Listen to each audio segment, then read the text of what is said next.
Before I even begin to load anything into this mortar with my compatriot here, we need to make sure the mortar is safe. Swab piece.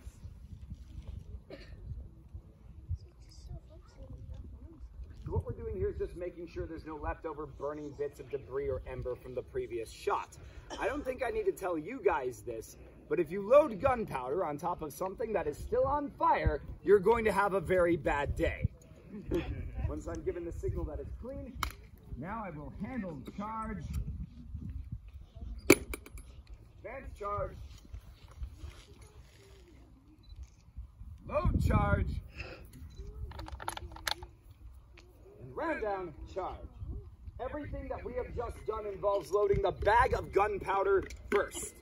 On an ordinary cannon like the one in the center of the grounds, your bag of gunpowder and your ball are fixed together.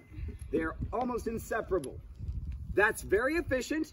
It works for firing pretty quickly, but here we aren't worried about that. There's a very specific way to load the powder and a very specific way to load the bomb.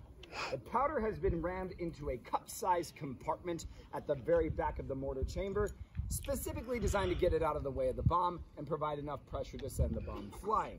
And as for the bomb, well, handle bomb, advance bomb,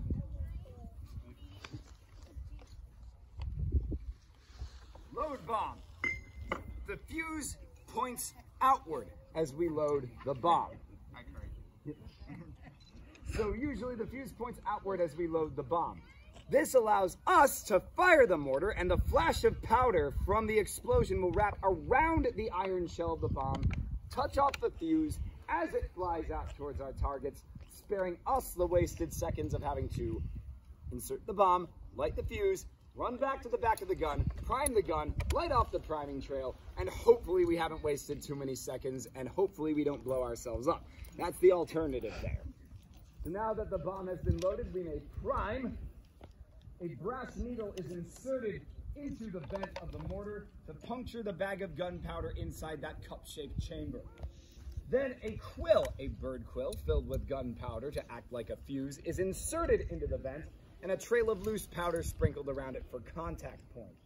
Now, why I'm referring to a contact point between powder and fire is because this is our ignition system right here.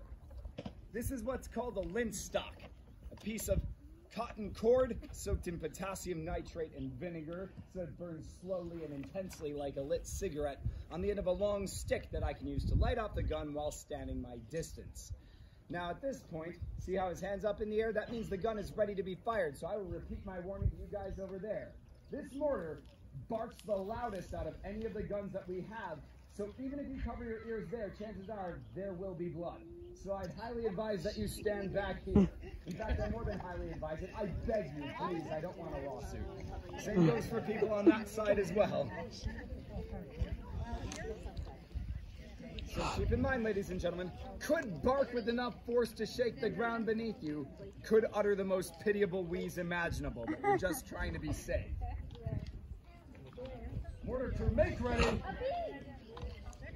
Take your distance. Fire!